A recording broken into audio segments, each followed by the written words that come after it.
प्रियो, उत्पत्ति 32 अध्याय 23 वचन से हम पढ़ेंगे। उसने उन्हें उस नदी के पार उतार दिया, वरन अपना सब कुछ पार उतार दिया, और याकूब आप अकेला रह गया। तब कोई पुरुष आकर पाँव फटते तक उससे मल्लयुद्ध करता रहा।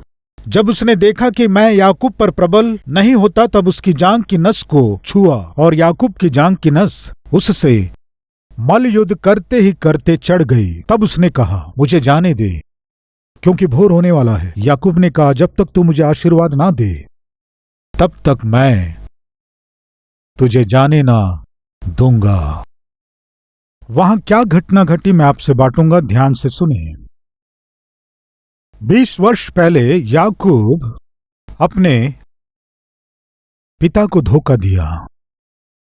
किस तरह धोखा दिया जानते हैं? एक बार पिता इसहाक को जब मांस खाने की इच्छा हुई तो उसने एसाव को बुलाकर एसाव से कहा, बेटे मैं बूढ़ा हो गया हूं, कल या परसों मैं मर जाऊंगा, इसलिए अब तुम अपना हथियार लेकर जंगल में जाओ और मेरे लिए आहेर करके ले आ। तब मेरी रुचि के अनुसार स्वादिष्ट भोजन बनाकर मेरे पास ले आना, कि मैं उसे खाकर मरने से पहले तुझे जी भर के आशीर्वाद दूं। इस तरह आशीर्वाद दूंगा कहा। इसहाक के जीवन को ध्यान से देखेंगे तो जवानी में वो आत्मिक दिखाई देता है, लेकिन उम्र बढ़ते बढ़ते बढ़ते इसहाक के जीवन की आत्मिकता कम होती गई। उसके परिवार में शांति नहीं थी। उसके दोनों बेटे आपस में लड़ रहे थे, उन दोनों के बीच मेल नहीं था।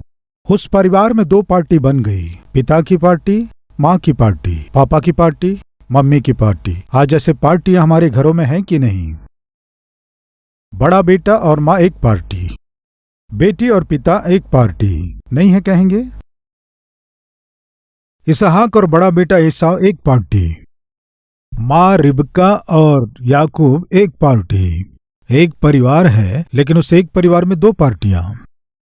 इसहाक जानता है कि उसके परिवार में दो पार्टियां हो गई हैं। उसके परिवार में एकता नहीं है, उसके परिवार में शांति नहीं है, उसके परिवार में परमेश्वर की उपस्थिति नहीं है। पिता के रूप में अपने परिवार को बनाना था, बच्चों के बीच में मेल मिलाप स्थापित करना था, लेकिन बुढ़ापे में आकर वो क्या आशा किया जानते हैं प्रियो? आत्मिकता को नहीं, भोजन को। इसहाक उस दिन आत्महीनता को दिखाया। आज हमारे बीच कोई है क्या? आपके परिवार में शांति नहीं है, आनंद नहीं है, भाई बहनों के बीच में एकता नहीं है, लेकिन फिर भी आप आज अपने जीवन में क्या चाहते हैं? धन संपत्ति के लिए संघर्ष कर रहे हैं, धन दौलत कमाने के लिए दौड़ लगा रहे हैं, बैंक बैलेंस बढ़ाने के लिए संघर्ष कर रहे हैं, खेत खरीदना है, जमीन खरीदना है, वस्तु और वाहन खरीदने के लिए संघर्ष कर रहे हैं। आपके घर में शांति नहीं है, सेवा कह रहे हैं, कलीसिया कह रहे हैं, बहुत सी बातों को कर रहे हो, लेकिन आपके घर में ही शांति नहीं है। पति के साथ, पत्नी के साथ, बच्चों के साथ मेल नहीं है, बच्चों का आपस में मेल नहीं है, पति पत्नी का बच्चों के साथ मेल मिलाप नहीं है। इस पर ध्यान दिए बिना किसी और पर ध्यान दे रहे हैं, तो आपके आत्मिक जीवन में परमेश्वर की उपस्थिति बिल्कुल नहीं है। यह सत्य है। प्रियो, मूर्खता की बात यह है कि उस दिन इसहाक अपने परिवार में एकता और मेल मिलाप नहीं होने से उसे सुधारने के बदले, सही करने के बदले उसे यूं ही छोड़ दिया। प्रियो, आज बहुत से ऐसे माता पिता हैं, बेटे आपस में लड़ते रहने से देखते रहते हैं, बेटियां आपस में लड़ते रहने से देखते रहते हैं। घर में बच्चे बिगड़ने से माता पिता कहते हैं, क्या करें जी, आजकल के जवान बच्चे ऐसे ही कर रहे हैं। बेटे का परिवार टूट रहा है तो, बेटी का परिवार टूट रहा है तो माता पिता कहते हैं, क्या करें जी, जन्म दिए, पढ़ा लिखा कर उनकी शादी करवा दिए। बेटे को बोलने से गुस्सा होता है, बेटी को बोलने से गुस्सा होती है, दामाद को बोलने से वो गुस्सा होते हैं। इस उम्र में इन लोगों को समझाकर हमें सबका दुश्मन क्यों बनना है? बेटा बहू लड़के मर रहे हैं तो मरने दो, हमको क्या करना, हमारी बेटी हमसे अच्छी रहे तो अच्छा है। बेकार के लोग नहीं है कहेंगे ऐसे लोग? बेटी उनके साथ अच्छे से रहे काफी है कहते हैं। बेटा और बहू लड़े तो कोई बात नहीं, हमारा बेटा हमसे बात करे काफी है। हमारा बेटा और बहू लड़के मरे तो हमें क्या, हमारा बेटा हमसे अच्छा रहना है। निकम्मे लोग। ये लोग कैसे घर के बड़े कहलाएंगे प्रियो? वे अपने स्वार्थ को ही देख रहे हैं, ये नहीं सोच रहे हैं कि हमारे बेटे और बेटियों का घर बर्बाद हो रहा है, हमें इनके परिवार को बर्बाद होने नहीं देना है। इनके परिवार को सुधारना है। प्रियो, आज घर के बड़े लोगों में बुजुर्गों जैसा व्यवहार नहीं कर रहे हैं। कारण जानते हैं? उनमें आत्मिकता नहीं रही, परमेश्वर की संगति को खो दिए हैं। इसलिए उनके परिवार में हो सकता है, बेटे के जीवन में हो सकता है, बहू के जीवन में हो सकता है, या फिर उनके जीवन में हो सकता है, शांति और मेल मिलाप नहीं होने के कारण उनसे कुछ नहीं हो पा रहा है। प्रियो, इसहाक की स्थिति ऐसी ही थी। दोनों बेटों के बीच एकता और मेल मिलाप नहीं था, लेकिन फिर भी वो क्या चाहा जानते हैं? आत्मिकता को नहीं प्रियो, वो मांस खाने की इच्छा जाहिर किया। एसाव, तुम जाकर मेरे लिए मांस लाओ। ये कहने से रिबका सुन ली। सुनकर वो सोची, आशीष तो याकूब को ही मिलना चाहिए, और उसने याकूब के लिए भोजन तैयार की। भोजन के साथ याकूब को पिता के पास भेजी। माँ, आप मुझे भेज रहे हैं, लेकिन भाई के शरीर में रोए हैं। अगर मैं जाऊंगा तो पिताजी मुझे छुएंगे तो पहचान लेंगे। माँ क्या की जानते हैं? आइडिया दी। क्या आइडिया दी? तुम बकरियों के खालों को ओढ़ लेना। जब तुम्हारे पिता तुम्हें छू कर देखेंगे तो पहचान नहीं पाएंगे। प्रियो, माँ और बेटा मिलकर पिता को धोखा दे रहे हैं। माँ धोखा दे रही है, बेटा भी धोखा दे रहा है। उस दिन पिता के पास आकर, पिताजी आपके लिए भोजन लाया हूं। इसहाक ने अपने पुत्र से कहा, हे मेरे पुत्र, क्या कारण है कि वह तुझे इतने जल्दी मिल गया? तब याकूब ने इसहाक से कहा, तेरे परमेश्वर यहोवा ने उसको मेरे सामने कर दिया। झूठ बोल रहा है। मैं शिकार करने गया, यहोवा परमेश्वर उसको मेरे सामने कर दिया। बाद में आप इस बात को बाइबल में देख सकते हैं। धोखा, पिता को धोखा दे रहा है। इसहाक उसे अपने निकट बुलाया और टटोल कर देखा। ऊपर बकरियों का खाल उड़ा था ना। टटोलने से हाथ में रोए लगे। बेटे, टटोल कर देखने से तो एसाव के हाथों जैसे लग रहे हैं, पर बोल तो लग रहा है कि याकूब का है। तेरा नाम क्या है? इसहाक ने पूछा। याकूब क्या कहा जानते हैं? मैं एसाव हूं।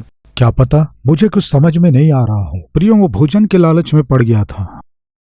वो भोजन के लालच में पड़कर याकूब एसाव हूं कहने पर भी उसे पहचान नहीं पाया। ठीक है, भोजन मेरे निकट लेकर आओ कहा और भोजन खाया और याकूब को आशीर्वाद दिया। ये सारी बातें एसाव नहीं जानता था। वो जंगल में गया, आहेर लेकर आया और भोजन बनाकर अपने पिता के पास लाया। क्या बात है बेटे? खाइए, पिताजी आपके लिए आहेर करके मांस लेकर आया हूं।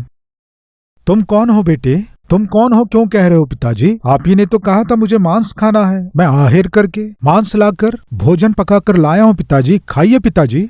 बेटे, क्या कह रहे हो? इससे पहले तो कोई मेरे पास आया था। कौन आया था पिताजी? मैं एसाव हूं। तुम एसाव है तो पहले जो आया वो कौन है? पिताजी, वो शुरू से ऐसा ही है पिताजी। वो याकूब है पिताजी। वो आपको धोखा दिया और मुझे भी धोखा दिया। अब मैं उसे देख लूंगा पिताजी। ये कहकर वहां से निकल गया। ये सब रिबका ने सुन लिया। जल्दी से याकूब के पास आकर बोली, याकूब, याकूब, तुम्हारे भाई क्रोध से भरकर तुम्हें मारना चाहते हैं। जल्दी से तुम यहां से भाग जाओ।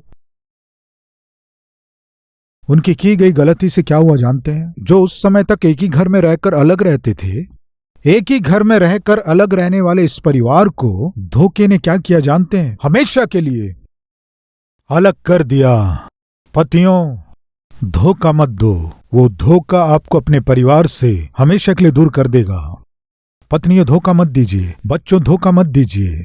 आप जो धोखा दे रहे हैं, आज आपके माता पिता से आपको थोड़ा दूर किया होगा, लेकिन वो धोखा एक दिन आपको हमेशा हमेशा के लिए दूर कर देगा। तब आप कह सकते हैं, ब्रदर, हमेशा हमेशा के लिए दूर कर देगा कह रहे हैं, लेकिन बाद में याकूब और एसाव मिले ना। यस, दोबारा याकूब और एसाव मिले, लेकिन याकूब और रिबका फिर कभी नहीं मिल पाए। किस लिए? दोबारा याकूब को देखने से पहले ही रिबका क्या बोली जानते हैं आप? बेटे, तुमको और तुम्हारे भाई को दोनों को मैं एक ही दिन में खो ना दूं।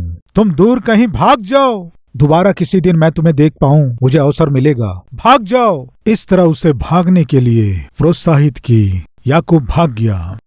दोबारा मैं तुम्हें देखूंगी, लेकिन देख नहीं पाई, नहीं देख पाई। उसने जो धोखा दिया, इस कारण दोबारा वो अपने पुत्र को जीवन में नहीं देख पाई। आज इन बातों को सुनने वाले भाई और बहन, मनुष्य अपने धोखे के कारण प्यार को, अपनों को, मोहब्बत को दोबारा नहीं देख पाता है। रिबका याकूब को दोबारा देख नहीं पाई। याकूब चला गया, अपने मां के भाई के घर चला गया। वहां जाकर अच्छे से रहा क्या? स्थिर रहकर कोई काम किया क्या? नहीं। उसका मामा झूठा और धोखेबाज था। उस धोखेबाज के पास एक और धोखेबाज पहुंच गया। एक दूसरे के साथ बुरी युक्ति करके, एक दूसरे को धोखा देके धन संपत्ति कमा लिए। इस तरह भटक कर जीने वाले याकूब को परमेश्वर देखा और कहा, याकूब, कब तक भटका हुआ जीवन जियोगे? कब तक तुम मुझसे दूर जियोगे? तुम्हारे दादा को मैंने बहुत आशीष दिया। दादा यानी कौन बताइए? अब्राहम। तुम्हारे दादा से मैंने एक वाचा बांधा था। तुम्हारे दादा के द्वारा मैं सारी जातियों को आशीष दूंगा और एक बड़ी जाति के रूप में बदल दूंगा। तुम्हारे दादाजी से मैंने वाचा बांधा। याकूब, मेरी बात सुनकर मैं जो स्थान बता रहा हूं, मेरे बताए गए स्थान की ओर चलो। इस बात को सुनकर याकूब अभी निकलकर परमेश्वर के प्रतिज्ञा किए गए प्रांत की ओर आ रहा था। 20 साल पहले उसका भाई याकूब जब उसे घात करने के लिए पीछा किया, बचकर वहां से भागा था। यस, पाप करने वाला शांति से जी नहीं सकता है। धोखा देने वाला शांति से जी नहीं सकता। धोखा देने वाला एक स्थान में रह नहीं सकता, स्थिर हो नहीं सकता। आप कभी भी ध्यान से देखिए, धोखा देने वाले, अन्याय करने वाले, धोखा देकर धन कमाने वाले, देखो मैं तुम्हें नौकरी दिलाऊंगा कहकर 70,000 रुपए या 1 लाख रुपए ले लेते हैं। देखो तुम मेरे पास 1 लाख रुपए दो, 2 महीने में मैं तुम्हें 2 लाख दूंगा। पूरे संसार में 1 लाख लेकर कोई भी 2 महीने में 2 लाख कोई नहीं देगा। सच में दोगे? निश्चय मैं दूंगा।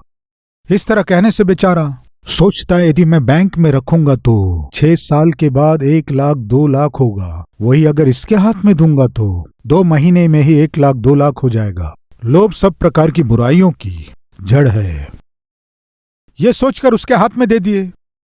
तब वो कहता है 1 महीने में क्या होगा देखते रहना। क्या होता है? फोन बंद करके रख देता है। यही होता ना?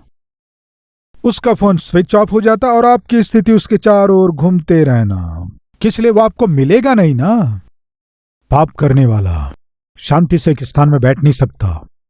जो बेशर्मी के काम करते हैं, जो लोगों को धोखा देते हैं, एक स्थान में नहीं रह सकते। प्रियो, आज आपका जीवन स्थिर नहीं होने का कारण जानते हैं आप? आज आपका पांव एक स्थान में स्थिर नहीं है, इसका कारण जानते हैं? 1 वर्ष यहां रहते हैं, फिर दूसरे शहर में चले जाते हैं। केवल आपका ही घूमना नहीं, आप पर भरोसा करके आप अपनी पत्नी को भी घुमाते हैं, आपके बच्चों को भी परेशान करते हैं। 1 वर्ष यहां रहते हैं, दूसरे वर्ष कहीं और चले जाते हैं, फिर कहीं और चले जाते हैं। नौकरी कहते हो, व्यापार कहते हो, लागत लगाया हूं कहते हो। ना आपको शांति है, ना आप अपने परिवार को शांति से रहने देते हैं। कारण जानते हैं? आपके किए गए पाप, आपके किए गए कर्ज, जिसके कारण समाज में जी नहीं पाते हैं। आपका कोई इज्जत नहीं रहता। एक स्थान में आप जी नहीं पाते हैं, इसलिए आपके जीवन में आज स्थिरता नहीं है। याकूब के जीवन में स्थिरता नहीं थी। माता पिता के साथ शांति के साथ जीना था उसे, लेकिन घर छोड़कर दूर प्रांत में जाना पड़ा। वहां जाने के बाद, वो वहां पर 20 वर्ष रहने के बाद, उसके बिखरे हुए जीवन को परमेश्वर देखकर उससे कहा, कब तक तुम ऐसा जीवन जियोगे? मैं तुम्हारे दादा से किए गए प्रतिज्ञा को पूरा करने जा रहा हूं। मेरी आज्ञा मानो, मेरे बताए गए स्थान में आओ।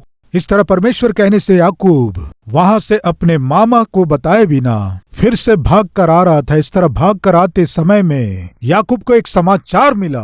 क्या था वो समाचार? कहने से 20 वर्ष पहले जिस भाई के पास से वो भागा था, जिस भाई से वो डर गया था, वही भाई याकूब आ रहा है ये जानकर भेंट करने को आया। अभी याकूब का दुश्मन बन चुका ये शाऊ उससे भेंट करने को आ रहा है। जब उसे मालूम चला, अभी याकूब की स्थिति क्या होगी? ये शाऊ आने वाला है, आएगा तो अच्छा व्यक्ति नहीं है। वो जो कहा है उसे करेगा। उसी समय मार दूंगा सोचा, लेकिन बचकर भाग गया मैं। अभी मैं आ रहा हूं, उसे मालूम चल गया, मुझ पर हमला करेगा। डर गया प्रियो, कांपने लगा। उसका जो कुछ था उसे पहले आगे भेजा, उसके बाद पत्नी और बच्चों को भी आगे भेज दिया। वो बहुत ही कांपते कांपते कांपते वहां वो अकेला रह गया। एक कदम भी वो आगे नहीं बढ़ा पा रहा था। कारण जानते हैं? डर। इस पाप को वो कब किया था? 20 साल पहले किया था। लेकिन उसे अभी क्या हो रहा है? याकूब की नींद उड़ गई है, उसकी शांति दूर हो गई है। प्रिय भाई और बहनों सुनिए, आपने जो पाप किया उसे आप भूल सकते हैं, लेकिन आपके किए गए अन्याय को आप भूल सकते हैं, लेकिन आपके किए गए अधर्म को आप भूल सकते हैं, लेकिन आपके अनैतिक रिश्ते को आप भूल सकते हैं, लेकिन सुनो, पाप आपको बिल्कुल नहीं भूलेगा। आपने जो पापमय कामों को किए हैं वो आपको नहीं भूलेंगे। वो क्या करेंगे? आपको जब दंड मिलना उस समय में वो आपको दंड के हाथों सौंप देंगे। 20 साल के बाद उसका भाई उसके सामने आ रहा है, ये जानकर याकूब भय से, डर से कांप रहा था। वो कब किया गया पाप था? 20 साल पहले किया गया पाप था। अभी क्या किया? शांति रहित कर दिया। प्रिय भाइयों बहनों, आप सोच रहे हैं क्या आपका धोखा, आपका झूठ, आपका फरेब मैंने बहुत पहले किया, इसलिए उससे मेरा कुछ नहीं बिगड़ेगा, सोच रहे हैं क्या? आप भूल सकते हैं, लेकिन आपका पाप कभी नहीं भूलेगा। आप शांति से एसी रूम में रह सकते हैं, लेकिन आपका पाप शांति से नहीं रहेगा। वो एक दिन निश्चित रूप से आपके जीवन को प्रकट करेगा। कैसे कह सकता हूं? नबूकदनेस्सर बड़ी शांति से पैलेस में सोया होगा। मुझे कौन दंड दे सकता है? मुझे कब परमेश्वर दंड देगा? 1 सप्ताह बीत गया, 1 महीना बीत गया, 1 वर्ष बीत गया, मुझे क्या होगा? सोचा। प्रिय, परमेश्वर ने समय को नियुक्त किया था, उसे दंड देने के लिए समय नियुक्त किया था। जब परमेश्वर के दंड देने का समय आया, नबूकदनेस्सर जैसे को ही परमेश्वर सिंहासन में से नीचे गिरा दिए। प्रिय भाइयों और बहनों, हम किस योग्य हैं? एक बार सोचिए। 20 साल पहले किया गया पाप उसके जीवन में आज शांति रहित कर दिया, डरा दिया। भय से जब वो थरथरा रहा था, परमेश्वर उतर आए याकूब के जीवन को सही करने के लिए। उस रात परमेश्वर से याकूब युद्ध किया। तू जब तक मुझे आशीष नहीं देगा तब तक मैं तुझे छोड़ूंगा नहीं। जोर से परमेश्वर को पकड़ लिया। मेरी आशीष तुम्हें चाहिए? हां, आपकी आशीष मुझे चाहिए। जब तक मैं तुम्हें आशीष नहीं दूंगा तुम मुझे छोड़ोगे नहीं। जब तक तू मुझे आशीष नहीं देगा मैं नहीं छोड़ूंगा। तो फिर मुझे बता, क्या बताऊं? तेरा नाम क्या है? क्या है? क्यों परमेश्वर इस तरह पूछा? प्रिय, क्यों परमेश्वर उस रात याकूब से प्रश्न किया? क्या परमेश्वर नहीं जानते ये याकूब है? मालूम था, लेकिन याकूब जब इसी बात को पिता ने पूछा, उसने झूठ बोलकर पिता को धोखा दिया। अभी परमेश्वर याकूब में सही बदलाव आया है कि नहीं परख रहे थे, जांच रहे थे, परीक्षा कर रहे थे। इसलिए प्रश्न पूछे, तुम्हारा नाम क्या है? जैसे ही परमेश्वर ने इस प्रश्न को किया, याकूब को 20 साल पूर्व उस घर में घटी सारी घटना याद आई। यही प्रश्न मेरे पिता ने किया था, बेटे तुम्हारा नाम क्या है? उस दिन जब पिता ने ऐसे पूछा, तब मैं अपने पिता को धोखा दिया। याकूब कहने के बदले एसाव कहा था। अभी वही प्रश्न परमेश्वर मुझसे पूछ रहे हैं, यानी मेरा किया गया धोखा परमेश्वर को मालूम है। प्रिय भाई और बहनों, फिर से स्मरण दिला रहा हूं, आपका हर एक पाप और धोखा परमेश्वर देख रहे हैं।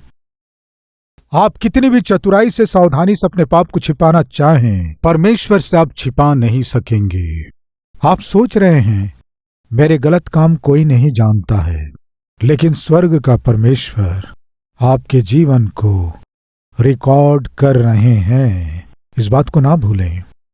हमारे हर एक कार्य को परमेश्वर रिकॉर्ड कर रहे हैं। पति को धोखा दे सकते हैं, पत्नी को धोखा दे सकते हैं, बच्चों को धोखा दे सकते हैं, भाई बहनों को धोखा दे सकते हैं, आसपास के सहकर्मियों को धोखा दे सकते हैं, लोगों को धोखा दे सकते हैं। जिस परमेश्वर ने मनुष्य की सृष्टि किया, उस परमेश्वर को धोखा देना असंभव है। उस दिन याकूब पिता को धोखा दिया, भाई को धोखा दिया, अपने मामा को धोखा दिया। उसके जीवन में केवल धोखा देना है। फिर भी परमेश्वर उसे एक अवसर देना चाहा, इसलिए पूछ रहे थे, तुम्हारा नाम क्या है? तुम्हारा नाम क्या है? उस दिन याकूब को समझ में आ गया, मैं अपना नाम एसाव बताकर मैं पिता को धोखा दिया, भाई को धोखा दिया। बस अब ये धोखे का जीवन बहुत हो गया। मैं लोगों को धोखा देकर शांति रहित जीवन में जिया, शांति के बिना मैं जिया, घर में मैं खुशी के बिना, स्थिरता के बिना जिया, इधर उधर यात्रा करते हुए एड्रेस के बिना मैं जिया। बहुत है। उस रात याकूब पूरे मन से परमेश्वर की उपस्थिति में मान लिया, पिता मेरा नाम याकूब है। याकूब के नाम का अर्थ क्या है? धोखा देने वाला। यानी इनडायरेक्ट क्या कह रहा है? पिता मैं स्वीकार कर रहा हूं।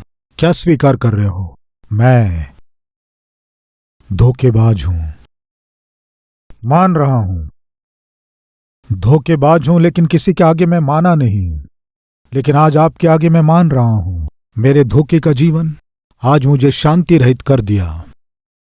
पत्नी दूर हो गई, बच्चे दूर हो गए, पिता दूर हो गए, मां दूर हो गई, सब दूर हो गए, अनाथ और अकेला रह गया। मेरा धोखा मुझे अकेला कर दिया। बस पिता, ये जीवन मुझे नहीं चाहिए। मैं जो कष्ट पाया, मैं जो दुख पाया, मैं जो वेदना पाया बहुत है।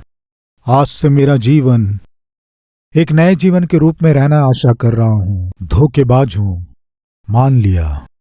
जैसे ही याकूब मैं धोखेबाज हूं इस तरह मान लिया, प्रिय भाइयों और बहनों, उस दिन परमेश्वर याकूब से इस बात को कहा, अब से तेरा नाम याकूब नहीं है, बदल रहा हूं। अब मैं तुझे एक नया नाम दे रहा हूं। इज़राइल नाम तुझे मैं दे रहा हूं।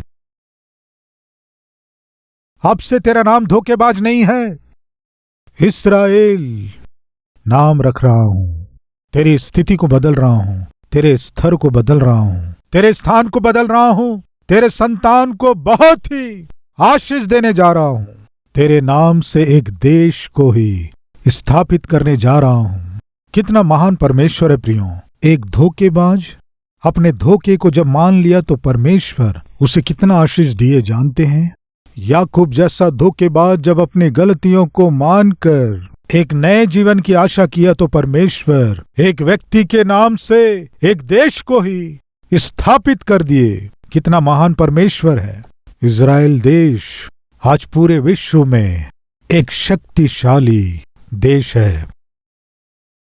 इज़राइल देश ने ही महान महान साइंटिस्टों को पूरे विश्व को दिया है। इज़राइल देश, ये किसका नाम है जानते हैं? एक धोखेबाज का नाम है।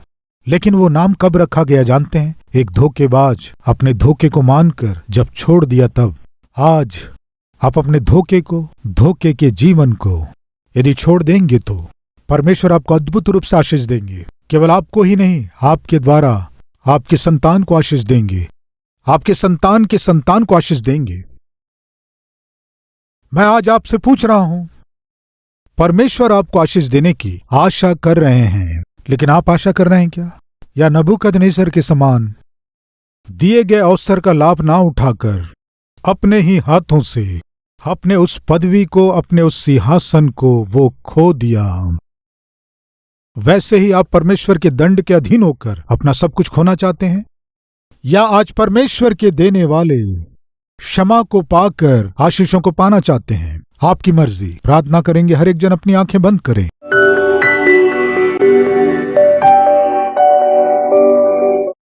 पवित्र पिता, तेरे बच्चे आपके वचन को सुने हैं, विश्वास किए हैं, आज्ञाकारी हुए हैं।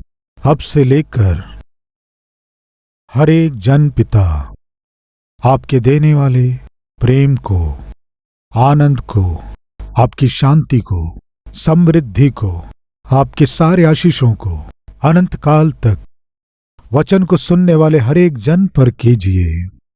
जीवन में बदलाव लाए बिना अभी तक पिता, सुधरे बिना सताने वाले हर एक पति और बच्चों को आप दर्शन दिए। ये अपने जीवन भर कह पाना है, आपका ये संदेश हमारे जीवनों को बदला है, हमारे परिवारों को बनाए हैं, हमारे बच्चों को सुधारे हैं। इस तरह जीवन भर गवाही दे सके सहायता कीजिए। सुने गए वचन को अपने जीवन में कार्य रूप देकर एक नए जीवन को जी सके ऐसा महान सौभाग्य दीजिए। यीशु के नाम से मांगते हैं पिता, आमीन।